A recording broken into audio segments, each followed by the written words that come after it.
Check out Mike Pence being interviewed by Brian Kilmeade on Fox and Friends about Iran, Soleimani, and we will discuss. Supported the president's decision to take out Qassem Soleimani. I can assure your viewers that there was a threat of an imminent attack. It was after those airstrikes the president ordered on those 5 militia bases that we began to receive word that Soleimani was traveling the region to make preparations for a larger attack on American forces and That's just not true. We now know through the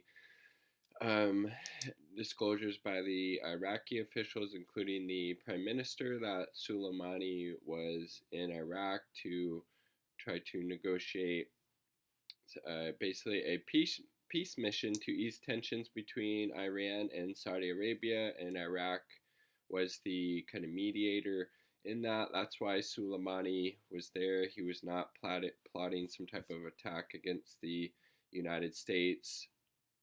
And Trump was actually in support of this, so he more than likely knew that Soleimani would be coming to Iraq for this purpose. And I heard on the Majority Report, Michael Brooks was saying that Soleimani was there with a diplomatic passport. He flew there on a commercial jet, a commercial flight, and all this was obviously known by the Trump administration, and this is just Pence clearly lying about it. Personnel. It was real-time information that was developed. Right. The leadership in Congress, in the House and Senate, has seen this intelligence, and frankly, that's not what they're claiming. There's even Republicans coming out now, like Senator Rand Paul from Kentucky and Senator Mike Lee of Utah, that saying they weren't presented with any type of evidence that showing there was some type of imminent attack that Soleimani was planning against U.S. interests in the region. And I think it was Rand Paul that was saying basically he wasn't provided with any new information that he didn't already know or from seeing or hearing the news. So that's just another flat out lie.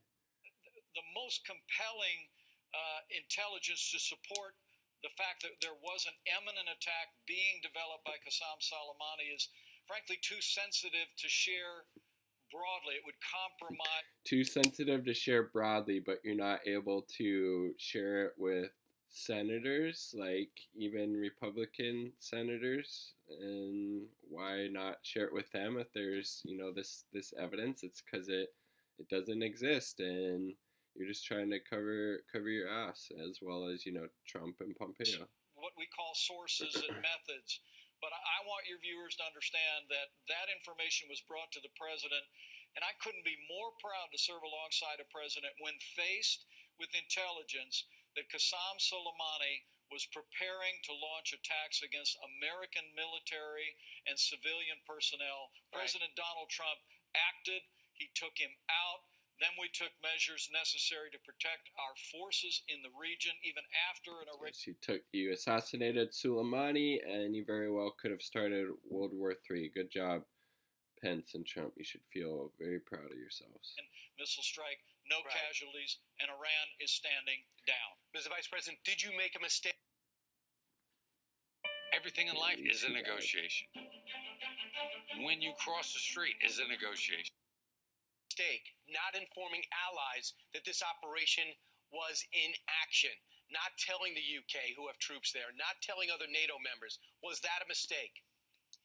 Well, I don't believe so, because of the sensitive nature of this. And let me also say, having been in continuous communication with the president and through our national security team, the movements that Soleimani was making around the region were developing, they were changing. And what President Trump made clear to the team was... Again, Soleimani was in Baghdad negotiating, trying to ease tensions between Iran and Saudi Arabia. Super important.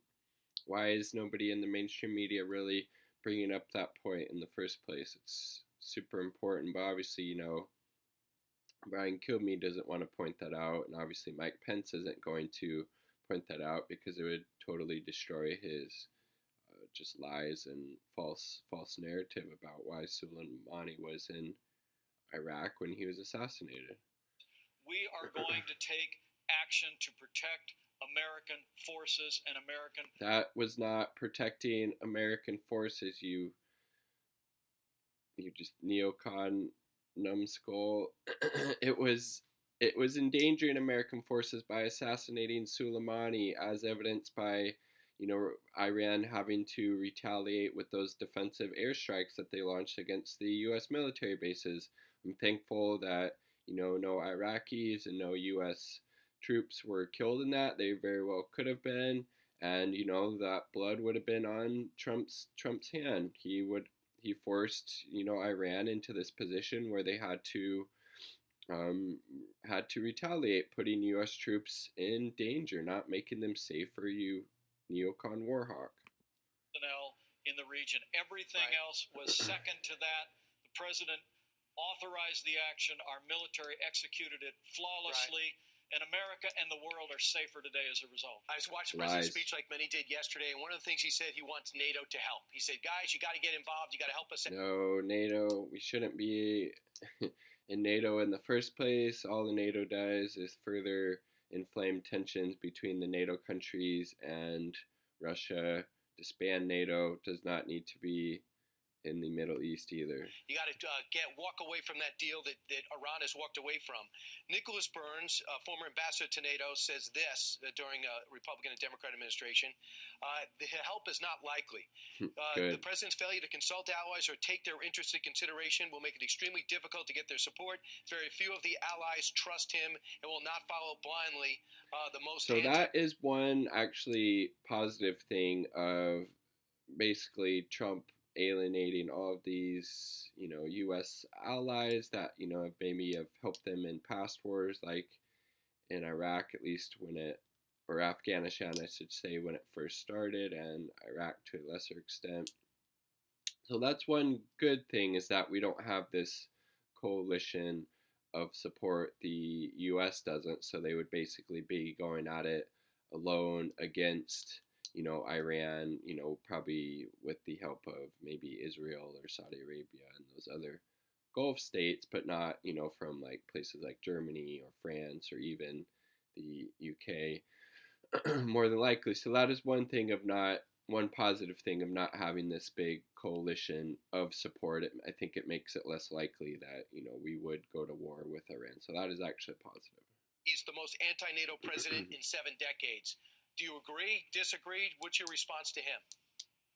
Well, first off, I would tell you this. The president said that we are going to call on NATO to do more in the region. We're very confident support will be forthcoming. Our operation in Iraq is in part a NATO operation, as it is in Afghanistan.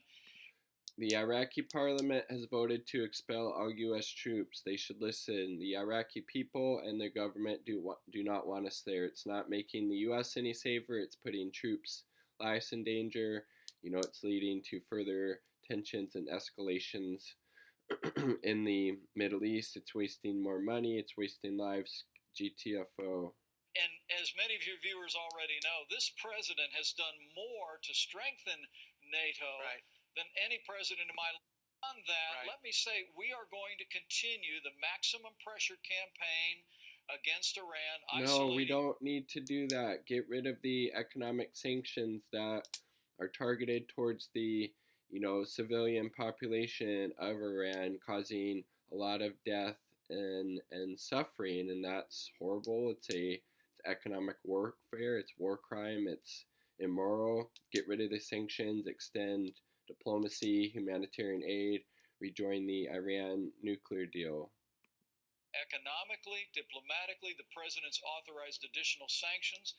He proved in the last 2 weeks that we're willing to use military force when necessary to protect our... It wasn't necessary, and we'll never really know the true reasons why Trump launched that or ordered that assassination. It could have been a number of things, but it wasn't to make the U.S. any safer. And personnel and our allies in the region. That pressure campaign will continue, and that's why the president is going to call on our allies in the days ahead to join the United States to withdraw from the disastrous Iran nuclear. The Allies do not want to get out of the Iran nuclear deal. Iran was in full compliance when the Trump administration decided to pull out of it. Full compliance. And, the Iran nuclear deal was one of the few positive things, in my opinion, that the Obama administration was able to accomplish. And, this was the start of Trump administration escalating tensions between the U.S. and Iraq was when they pulled out of this deal. We need to, again, rejoin it, lift the sanctions, and, rejoin diplomatic ties and, humanitarian relations with Iran and its people. And demand that Iran abandon its long history of sowing terrorist violence, abandon its nuclear ambitions, and join. Why would they abandon their nuclear ambitions right now after all of the crippling sanctions, these draconian sanctions the Trump administration has levied against the government of Iran, and they see, as, obtaining a potential nuclear weapon as a deterrent from the U.S. trying to, invade and launch a war with them. So why would they do any of that stuff after the U.S. unilaterally pulled out of the Iran nuclear deal when Iran was in full compliance? It'd be silly for Iran not to pursue a nuclear weapon at this point. Family of nations, and I can assure you President Trump will continue to stand firm to bring our allies to recognize that reality. They're not going to do that because they're 40 years they haven't recognized the reality, but we can keep our fingers crossed. Meanwhile, the Senate is waiting for the 2 articles of impeachment to.